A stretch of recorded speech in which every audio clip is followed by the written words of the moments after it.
Do you have raised wart-like growths on your skin that are brown, black, or tan in color? You may be suffering from seborrheic keratosis. These non-cancerous growths commonly appear on the face, chest, shoulders, or back and are often mistaken for moles or skin cancer. However, seborrheic keratosis is harmless and does not require treatment unless it becomes irritated or for cosmetic reasons. Although the exact cause of seborrheic keratosis is unknown, it is believed that genetics, sun exposure, and age play a role in its development. Most people over the age of 50 have at least one seborrheic keratosis, and they tend to increase in number with age.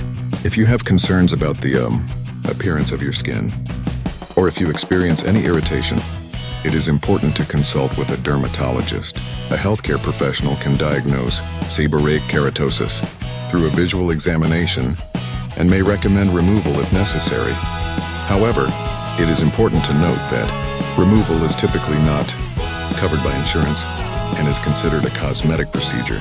In conclusion, seborrheic keratosis is a common, non-cancerous skin growth that is often harmless. If you have concerns about the appearance or irritation of these growths, consult with a dermatologist to receive a proper diagnosis and personalized recommendations for treatment.